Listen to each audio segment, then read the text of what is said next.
Hello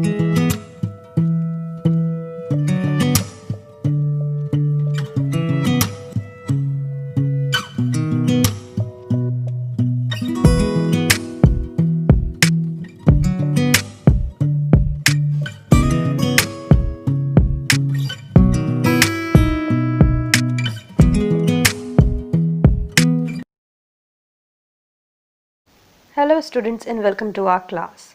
So today we are going to cover the last topic of our first unit, judiciary, courts and judicial review. So let's begin with our topic. Judicial review is actually judicial review क्या होता है? Judicial review जब judiciary कोई भी act, कोई भी law, किसी भी चीज़ को रिव्यू करती है एग्जीक्यूटिव या फिर लेजिस्लेचर के, ठीक है, वो सिंपल भाषा में होता है जुडिशियल रिव्यू. अब कंट्री टू कंट्री यहाँ पे जुडिशरी की पावर डिफरेंट भी होती है. हम इसके बारे में इस टॉपिक में पढ़ेंगे. Judicial review is a principle where by a court can examine और रिव्यू एन एग्जीक्यूटिव और a legislative act such as law or some other governmental or administrative decision and determine if the act is incompatible with the constitution. ठीक है, क्या कह रहा है ये? Simple जो हमने सबसे पहले मैंने आपको बताया था कि judicial review is actually to check, to review, to examine कि भाई अगर कोई लेजिस्लेचर ने कोई एक्ट बनाया है, एग्जीक्यूटिव ने कोई काम किया है, तो क्या वो हमारे कॉन्स्टिट्यूशन के साथ है, नहीं है, हमारे कॉन्स्टिट्यूशन के अपोज में तो नहीं है, ठीक है, इनकम्पैटिबल तो नहीं है हमारे कॉन्स्टिट्यूशन के साथ, ठीक है. In some countries like the United States, France, Canada, judicial review allow the court to invalidate or nullify the law or the act of the legislature or the executive if they are found to be contrary to the constitution. ठीक है, अब इन्होंने हमें कुछ countries के example दिए जैसे कि यूनाइटेड स्टेट्स, फ्रांस और कनाडा. वहाँ पे इतनी पावर है जुडिशरी की कि वो ऐसे एक्ट या फिर ऐसे लॉ को नलीफाई कर सकते हैं, ठीक है, जो उनके कॉन्स्टिट्यूशन के साथ इनकम्पैटिबल हो. On the other hand United Kingdom judicial review power are restricted.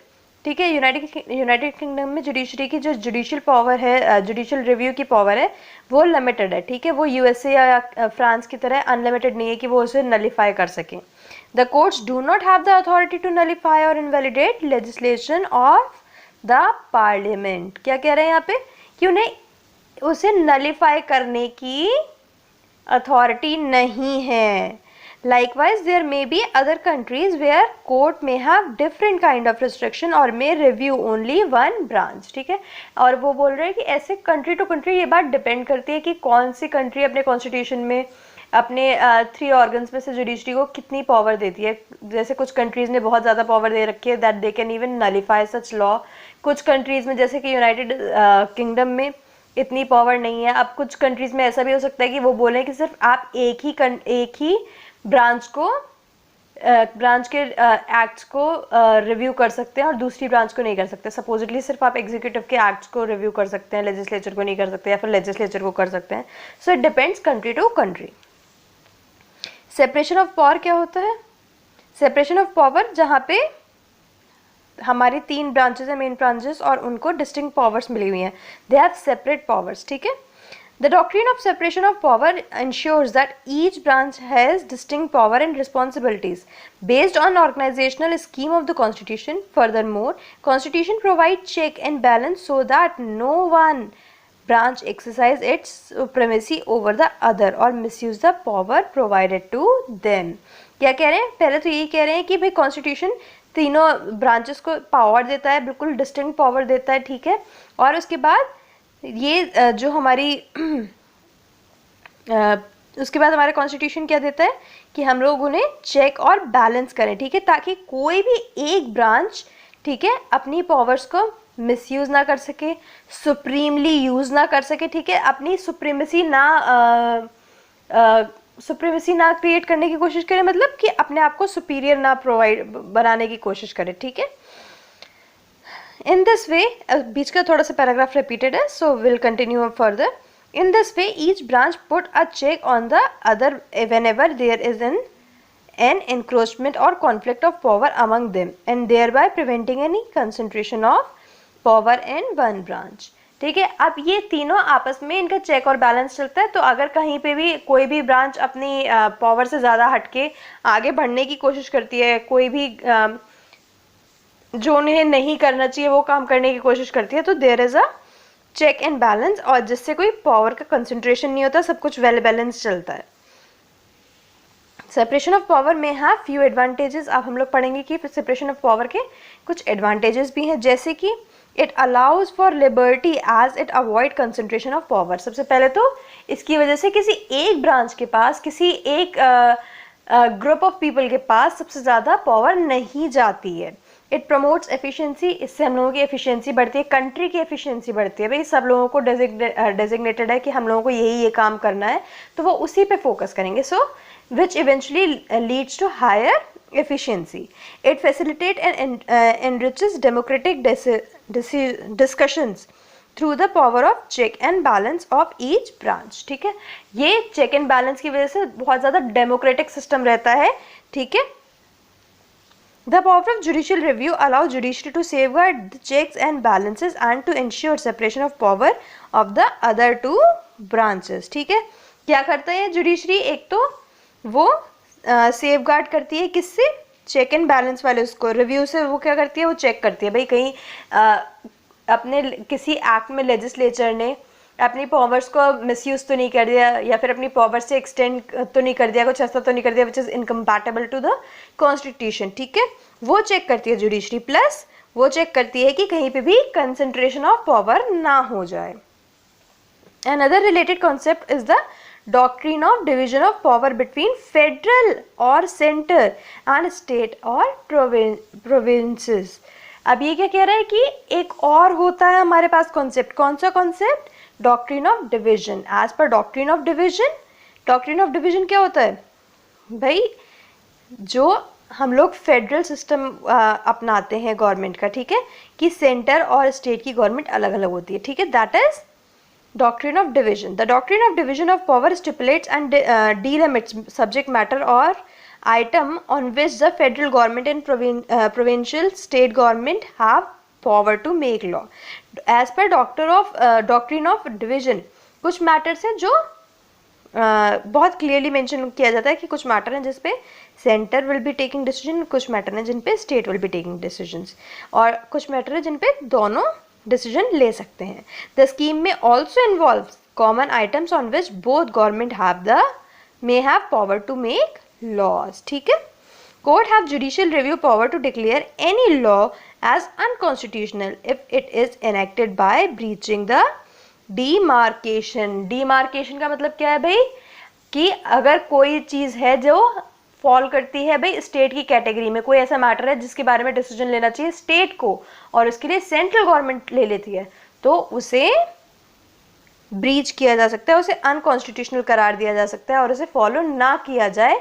Judiciary can make sure of that. क्यों? क्योंकि वो भैया उनकी as per the doctrine of division of power नहीं है। ठीक है,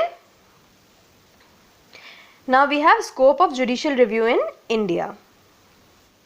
Now we have scope of judicial review in India. Judicial review is one of the essential feature of the Indian Constitution. It has helped preserve the constitutional principle and values of the constitutional supremacy, and power of judicial review is available to Supreme Court and High Court in different states in matter of both legislative and administrative action. यहाँ पे कुछ points हैं जो आपको बिल्कुल बहुत अच्छे से mark कर लेने चाहिए। पहली बात तो it is an essential feature of our constitution. ठीक है, what is an essential feature of our constitution? Judicial review. Judicial review क्या है? ये अभी हमने पढ़ा था। It has help preserve the constitutional principles and value and the constitutional supremacy. ठीक है, कैसे कॉन्स्टिट्यूशनल सुप्रीमेसी मेंटेन करता है भाई? अगर कोई भी चीज़ कॉन्स्टिट्यूशन के साथ कंपैटिबल नहीं है, ठीक है, तो वो हटा दी जाएगी, वो फॉलो नहीं की जाएगी, उसे अनकॉन्स्टिट्यूशनल करार दे दिया जाएगा। ठीक है, so this actually puts a check that everything, every law, every act is in harmony with our constitution. ठीक है, अब who have the power to have to do judicial review? Supreme court and high court. High courts को state के matters में होती है। ठीक है, एंड किस किस को जुडिशियल रिव्यू कर सकते हैं इंडिया में? वो legislative actions as well as administrative actions. ठीक है, ये प्लीज मार्क कर लीजिएगा। Essentially, the scope of judicial review in court in India has developed with respect of 3 issues. ठीक है, essentially 3 ऐसे मेजर इश्यूज थे जिनके रिगार्ड में हम लोगों के यहाँ इंडिया में जुडिशियल रिव्यू डेवलप हुआ है, ठीक है। Firstly protection of fundamental as fundamental rights are guaranteed in the constitution, ठीक है। तो यानी this is again with the about to keep the harmony with the constitution, ठीक है। secondly matters concerning the legislative competency between the state and between the center and state, ठीक है। अब इसका मतलब क्या हुआ, वो देखना कि भैया कहीं ऐसा ना हो कि स्टेट सेंटर के जो काम है उनमें दखलंदाजी दे, और या फिर सेंटर स्टेट के काम में दखलंदाजी दे, जिसका जो है, ठीक है, डॉक्ट्रिन वाला फंडा वो उसे फॉलो करें। फेयरनेस इन एग्जीक्यूटिव एक्ट्स, मतलब जो भी काम हो वो सही कायदे से होना चाहिए, ठीक है। कोई भी ऐसा एग्जीक्यूटिव एक्ट नहीं होना चाहिए which is not good for people, which is not good for the constitution. Discuss below are some of the salient features, issues as well as examples of the ways in which judicial review is practiced by Supreme Court of India, ठीक है। Individual and group rights, ठीक है। अब हम यहाँ पे पढ़ेंगे कि किस तरह से it is about individual and group rights. B R Ambedkar, the chairman of constitution drafting committee of the Constituent Assembly, has termed this provision of Article 13 Clause 2 as the heart of the Constitution. The article provides explicitly the power of judicial review to the courts in the matter of fundamental rights, ठीक है। किस matter में exclusive right है courts को? Fundamental rights के matter में। और क्या राइट है? Furthermore, Article 32 offers the Supreme Court the power to enforce fundamental rights and provide the right to move the Supreme Court for the enforcement of those rights, ठीक है। तो article 32 supreme court को power देता है कि वो किसी के भी फंडामेंटल राइट्स को एनफोर्स करवा सकता है, और लोगों को भी ये राइट मिलता है कि वो भैया अपने फंडामेंटल राइट्स के लिए सुप्रीम कोर्ट को अप्रोच कर सकते हैं।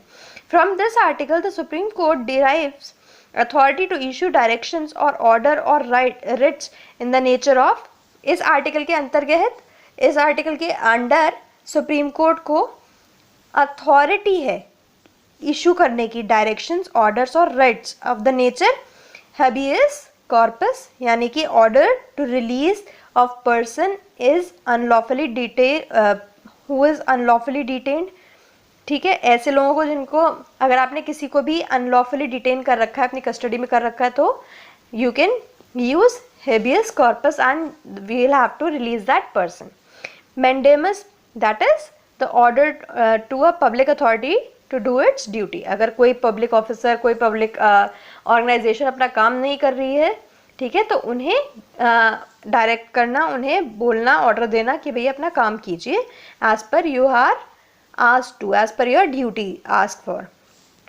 Prohibition, that is to prevent a subordinate court from continuing on a case. Prohibition में क्या होता है? अगर कोई लोअर कोर्ट में केस चल रहा है तो उसे प्रोहिबिट कर दिया जाता है कि अब यहाँ पे नहीं चलेगा ये case. Quo warranto, the issue directive to a person to vacate an office wrongfully acquired, अगर किसी ने गलत तरीके से कोई पोजीशन हासिल कर ली है, ठीक है, और बाद में पता चलता है that they have acquired that office, that government position unlawfully, तो उन्हें वो वेकेट करने की डायरेक्शन, ठीक है, that is quo warranto. Then we have certiorari to remove a case from subordinate court and get the proceeding before it, ठीक है। अब फिर हम आगे बढ़ते हैं। Like article 32, article 226 is a parallel provision for high court. अभी हमने ये सब कुछ पढ़ा है सुप्रीम कोर्ट की रेफरेंस में, ठीक है, पर आर्टिकल 32 देता है ये राइट सुप्रीम कोर्ट को, और आर्टिकल 226 देता है ये सारे कुछ parallel rights, parallel provisions high court को, ठीक है, स्टेट्स के मैटर में, ठीक है, to enforce again fundamental rights. Centre and state relationships, इसमें कैसे आता है जुडिशियल रिव्यू का स्कोप क्या है, ठीक है। Judicial review has been used in matters concerning the legislative competency with the regard of center-state relationship. Article 246 of the Constitution provide that the Parliament has exclusive power to make law with respect to matters itemized in the Union list. ये हम लोगों ने बचपन में भी पढ़ा है। There is a Union list, there is a state list, there is a concurrent list, ठीक है। सो क्या करता है जुडिशियल रिव्यू में, क्या स्कोप है यहाँ पे? वो देखने का कि भैया कौन सी लिस्ट के अंडर कौन सा मैटर था, क्या उसी गवर्नमेंट ने इस मैटर के ऊपर डिसीजन लिया है, कहीं किसी और गवर्नमेंट ने तो नहीं ले लिया है, ठीक है, ओवर पावर तो नहीं कर दिया है, ठीक है. It provides further that both the parliament and legislature of any state have power to make law with respect to matters enumerated in the concurrent list. Concurrent list पे दोनों बना सकते हैं, सेंटर भी और स्टेट भी. With respect to state, it provides that the legislature of any state has exclusive power to make law with respect to the matter listed in the state list. ठीक है, बहुत इजी था ये, हमने पहले भी पढ़ा है, आप लोग एक बार ध्यान से पढ़ेंगे तो आपको पता चल जाएगा. Judicial review helps democrate the legislative competencies and ensure the center does not exert its supremacy over state matters, and likewise state do not encroach upon matter within the ambit of the center. ठीक है, अब आप इतनी देर से सोच रहे हो कि मैम ये टॉपिक बता रही हैं, इसमें जुडिशियल रिव्यू का क्या पॉइंट है, क्या स्कोप है, वो यहाँ हमारा क्लियर हो गया. इससे पहले हम लोगों ने स्टेट और कॉन्करेंट और सेंटर की लिस्ट के बारे में बात की थी. यहाँ पे आ गया मुद्दे की बात. ठीक है, क्या मुद्दे की बात है कि भाई जुडिशियल रिव्यू के माध्यम से हमारी जुडिशरी ये चेक करती है कि कहीं सेंटर ने किसी ऐसे मैटर पे तो डिसीजन नहीं ले लिया है, एक्ट नहीं बना दिया है, लॉ नहीं बना दिया है जिसको एक्चुअली स्टेट लिस्ट में आता है, या फिर किसी ऐसे मैटर में तो स्टेट ने लॉ नहीं बना दिया है जो एक्चुअली सेंटर में आता है. ठीक है, फेयरनेस इन executive action. ठीक है, there is a Latin phrase audi alteram partem which literally means listen to the other side. इसका क्या है मतलब कि भैया कोई भी एक्ट करने से पहले, कोई भी चीज करने से पहले, हम इसमें आगे एग्जाम्पल भी दिया गया है, दोनों पार्टीज को सुने. ठीक है, this phrase is an established principle in the Indian law practice and was applied by the Supreme Court in several cases including the landmark decision of Menka Gandhi versus Union of Government. ठीक है, ये इसका example है, बहुत prominent example है. Her passport was confiscated by the government authorities without giving her any chance of prior hearing. Invoking its judicial review power in administrative matters, the Supreme Court held that in the matter of confiscation of passport, a hearing should have been given to the petitioner in the interest of the principle of natural justice. ठीक है, अब यहाँ पे क्या हुआ, यहाँ पे मेनका गांधी जी का पासपोर्ट कॉन्फिस्केट कर दिया गया. वहाँ पे एक लेडी है मेनका गांधी जी, उनका पासपोर्ट कॉन्फिस्केट कर दिया गया. ठीक है, बिना उनकी बात सुने गए. ठीक है, उसके बाद सुप्रीम कोर्ट ने मैटर लिया, उन्होंने रिव्यू किया एज पर जुडिशियल रिव्यू की जो पावर्स है उनकी उसके अंडर, और उन्होंने कहा कि भाई ऐसे मैटर्स में आपको पिटिशनर की बात सुननी चाहिए. ठीक है, तभी फेयर एक्शन होगा. नेचुरल जस्टिस का जो हमारा प्रिंसिपल है कि फेयर एक्शन हो, फेयरनेस हो, दोनों को चांस मिले. ठीक है, किसी बेकसूर को कोई सजा ना मिले, कोई भी सफरिंग ना हो, वो हम तभी फॉलो कर पाएंगे. Consequently, a hearing was given and the passport was returned to her. This is an example where the court adopted the principle of post-decision hearing in situation of urgency where prior hearing is not feasible and recognized that a chance of hearing cannot be debarred completely. ठीक है, अब यहाँ पे क्या हुआ, इस case के through हम लोगों को रास्ता खुला किसका, पोस्ट हियरिंग का. ऐसे मैटर्स जहाँ पे हम लोग पहले नहीं कर सकते हियरिंग, ठीक है, पर हम लोग बिना बात सुने उस पर कोई फैसला भी नहीं ले सकते, तो हम वहाँ पे क्या करते हैं, पोस्ट हियरिंग करते हैं.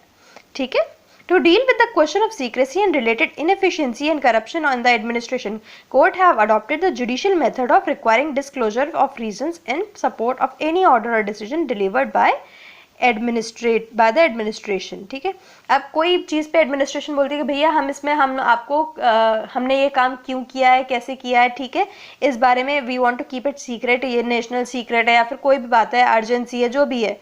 ठीक है, अगर उस चीज़ के से रिलेटेड है मैटर, तो भी उन्हें क्या देना चाहिए अपने डिसीजन के साथ. हमारा कोर्ट बोलता है कि उन्हें अपने एडमिनिस्ट्रेशन को अपने ऐसे डिसीजन के साथ क्या देना चाहिए, सपोर्टिव डिस्क्लोजर देना चाहिए. ठीक है,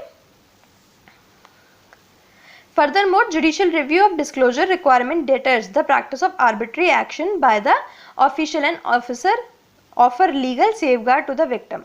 Also, by notifying the aggrieved about the reason, such disclosure satisfy the requirement of the principle of natural justice. ठीक है, अब आगे क्या बोलते हैं कि भाई सपोर्टिंग एविडेंस मटेरियल और वो supporting just a minute. Supporting disclosure, ठीक है, जो भी सीक्रेसी से रिलेटेड है उससे रिलेटेड जो हमारा सपोर्टिंग डिस्क्लोजर है कि हम लोग ऐसा क्यों कर रहे हैं, वाई इज इट मतलब is it a secret matter और इज इट व्हाट, इस तरीके के मटेरियल से क्या होता है कि कोई भी इंसान मिसयूज नहीं कर सकता अपनी पावर का। ठीक है भाई, अगर किसी को कुछ सपोर्ट ही नहीं देना हो, ठीक है, सपोर्टिंग एविडेंस ही नहीं देना है, उन्हें बस ये बोल देना है कि भैया हमने तो इसलिए कर दिया, हम लोगों ने उन्हें इसलिए विदाउट हियरिंग डिटेन कर लिया या फिर इस विदाउट हियरिंग एक्शन इसलिए ले लिया क्योंकि it was a matter of secrecy और अर्जेंसी और अबाउट नेशनल इंटरेस्ट। ठीक है, और उन्होंने इसके साथ कोई सपोर्टिंग एविडेंस नहीं लगाए हैं, डिक्लेरेशन नहीं दी है। ठीक है, तो इस तरह से तो लोग बहुत मिसयूज भी कर सकते हैं पावर का। इसीलिए वो आगे बोल रहा है हमारी सरकार ने कि वो करना चाहिए ताकि कोई अपनी पावर का मिसयूज ना कर सके। एडमिनिस्ट्रेशन को हमेशा डिस्क्लोज करना चाहिए ताकि कोई भी एडमिनिस्ट्रेशन में बैठा हुआ इंसान अपनी पावर का मिसयूज ना कर सके और जो हमारा again principles of natural justice है वो फॉलो हो सके। The court have often use the principle of reasonableness in most cases that involve state action. अब यहाँ पे हम पढ़ेंगे प्रिंसिपल ऑफ रीजनेबलनेस। ठीक है, अब यहाँ कह रहे हैं कि कोर्ट ने कई जगहों पे प्रिंसिपल ऑफ रीजनेबलनेस भी यूज किया है। कहाँ पे? जहाँ पे कभी भी स्टेट इन्वॉल्व होता है। ठीक है, state as in state government और सेंट्रल गवर्नमेंट एज। ठीक है, the realm of contract act offers an example. ठीक है, इसका सबसे प्रोमिनेंट एग्जाम्पल अगेन क्या है? Contract law. ठीक है, wherever states are parties to any contract, the court attempt to distinguish such contract with that of contract entered between private individual और parties। ठीक है, अब हमारा स्टेट क्या होता है, जब भी किसी भी कोर्ट केस में, ठीक है, जिसका हम लोगों को एग्जांपल दिया गया है कॉन्ट्रैक्ट लॉ से रिलेटेड केसेस। ठीक है, जब भी एक पार्टी उसमें से हमारा स्टेट होता है, ठीक है, चाहे वो सेंटर हो चाहे वो कोई और स्टेट हो, ठीक है, तो उसे डिस्टिंग्विश किया जाता है उनसे जो बाकी के इंडिविजुअल टू इंडिविजुअल के केसेस होते हैं। ठीक है भाई, एक तो होता है पार्टी ए और पार्टी बी के बीच का केस। ठीक है, एक होता है पार्टी ए का with the state of Uttar Pradesh का केस। ठीक है, इन दोनों को डिस्टिंग्विश करते हैं। क्यों? आगे पढ़ेंगे। In that private contract concern personal interest, state contract concern public good and public interest and is expected to act reasonably and not with freedom of discretion। ठीक है, वो कह रहे हैं कि भाई जब प्राइवेट टू प्राइवेट होता है तो ये प्राइवेट मैटर होता है, बट जब भी किसी केस में स्टेट इन्वॉल्व हो जाता है तो it becomes a matter of state. ठीक है, it become a matter of public interest, public at large. ठीक है, इसीलिए उसे रीजनेबलनेस के नजरिए से देखा जाता है, ना कि डिस्क्रिशन से। ठीक है, another principle frequently utilized by court in administrative law, especially in service matter, is the principle of proportionality. Essentially, judicial review offers safeguard to the aggrieved against any sentence or punishment that is disproportionate and burdensome। ठीक है, अब क्या कह रहे हैं कि एक और प्रिंसिपल बहुत ज़्यादा फॉलो होता है, वो होता है किसका? Principle of proportionately. ठीक है, किसी को उतनी ही सज़ा मिलनी चाहिए जो उसके क्राइम के प्रपोर्शन में हो। ठीक है, डिसप्रपोर्शनेटली नहीं होनी चाहिए। भाई किसी ने कोई छोटी मोटी गलती करी है, छोटा मोटा ऑफेंस कमिट किया है, ठीक है, जिसके लिए उसे 3 साल की सज़ा काफ़ी है, तो उसे उसके लिए 10 साल की सज़ा दे दी जाए, दिस इज़ नॉट ओके। ठीक है, judicial review can be taken on this. Basic structure. The Supreme Court has extended the practice of judicial review to the matters concerning the constitutional amendment by developing doctrine of basic structure of constitution। ठीक है, अब ये क्या कह रहे हैं कि judicial review का जो सुप्रीम कोर्ट की पावर है वो कहाँ तक एक्सटेंड होती है? To related to matters of amendment in constitution. ठीक है, article 368 confers power to the parliament to amend constitution। भाई आर्टिकल 368 क्या पावर देता है पार्लियामेंट को कि भाई वो कॉन्स्टिट्यूशन अमेंड कर सकते हैं by the way of addition, variation और repeal any provision of this constitution. ठीक है भाई, आर्टिकल 368 कहता है कि भाई पार्लियामेंट वो कॉन्स्टिट्यूशन में चेंज कर सकती है बाय एडिशन, वेरिएशन और रिपेल, ठीक है, any provision of the constitution. This article in its wording does not provide any limitation on the power of the parliament to amend the constitution. इस article में ये तो लिखा है कि भाई पार्लियामेंट चेंज कर सकती है, पर ये कहीं नहीं लिखा कि भाई उसकी कितनी पावर है, वो क्या क्या अमेंडमेंट कर सकती है कॉन्स्टिट्यूशन में. तो इस हिसाब से तो parliament have unlimited power to amend the constitution. And as discussed earlier, Article 13 Clause 2 states that the state shall not make any law which takes away or abridges the right conferred by this part 3 fundamental rights. ठीक है, और ये भी हमने पढ़ा है कि भैया ऐसा कुछ नहीं हो सकता जिससे कि हम लोगों का सिटीजन्स का फंडामेंटल राइट किसी भी फॉर्म में डिस्करेज हो या फिर हैम्पर हो. ठीक है. Article 13 Clause 2 limits Parliament's amending authority in matter of fundamental right. The order to overcome this restriction in 1971, the Parliament adopted the 24th Amendment to the Constitution altering Article 13 and 368 in a way to allow itself with unlimited power of amendment including authority to amend the fundamental rights provision. ठीक है, अब parliament ने ऐसा law लाए, ऐसा amendment लाए कि भाई now they have the unlimited in 1971 that now they have unlimited power to amend the constitution and even those provision which are related to fundamental rights. ठीक है, तब एक हमारे पास बहुत ही महत्वपूर्ण डिसीजन आया कोर्ट का. ठीक है, एंड कोर्ट, सुप्रीम कोर्ट का कोई भी decision is land of the law. ठीक है, the landmark 1973 supreme court case of Kesavananda Bharati versus state of Kerala discussed the question about the unlimited constitutional amendment power of the parliament and established the doctrine of the basic structure or feature of the constitution. ठीक है, अब उसमें supreme court के उस फैसले में question किया गया कि भाई क्या होनी चाहिए आपकी अनलिमिटेड पावर. ठीक है, और तब उन्होंने क्या बनाया, डॉक्ट्रिन ऑफ बेसिक स्ट्रक्चर और फीचर ऑफ द कॉन्स्टिट्यूशन, कि भैया आप ये बेसिक कॉन्स्टिट्यूशन से रिलेटेड मैटर्स को अमेंड नहीं कर सकते. ठीक है, even under your unlimited power to amend the constitution आप उसका बेसिक स्ट्रक्चर नहीं अमेंड कर सकते. किसका, कॉन्स्टिट्यूशन का. This doctrine invalidates any constitutional amendment that destroys or harm a basic or essential feature of the constitution. ठीक है, clear हो गया ना यहाँ पे कि इस डॉक्ट्रिन के अकॉर्डिंग आप ऐसा कोई चेंज नहीं कर सकते जिससे कॉन्स्टिट्यूशन के, भले ही आपके पास अनलिमिटेड पावर है कॉन्स्टिट्यूशन को अमेंड करने की, पर आप ऐसा कोई चेंज नहीं ला सकते जिससे कॉन्स्टिट्यूशन का बेसिक स्ट्रक्चर चेंज हो, like secularism, democracy and federalism. ठीक है, Supreme Court has also held judicial review to be the basic structure or feature of the Constitution. और Supreme Court ने क्या कहा कि भाई Supreme Court की power to have judicial review, to give judicial review is also a basic structure of the Constitution. ये आज का जब हमने वीडियो शुरू की थी तो सबसे पहले वाले स्लाइड में भी हमने यही पढ़ा था that judicial review is helping to keep the supremacy of the Constitution and preserving it. ठीक है, as a result, it can nullify any constitutional amendment that abolish or disregards judicial review in issue concerning or to fundamental rights of citizen. इसीलिए judicial review के माध्यम से supreme court ऐसा कोई भी amendment change कर सकती है जो कॉन्स्टिट्यूशन से इनकम्पैटिबल हो. ठीक है, या फिर फंडामेंटल राइट्स को किसी भी वे में हैम्पर करता हो. ठीक है, इसी के साथ हम लोगों की आज की क्लास हो गई है. इनफैक्ट हमारा पूरा का पूरा जुडिशरी यूनिट पूरा हो गया है. ठीक है, हम लोगों की यूनिट 1 पूरी हो गई है. आप सारी वीडियोस देख सकते हैं, अगर कोई प्रॉब्लम है तो हमें बता सकते हैं. ठीक है, stay tuned for more videos.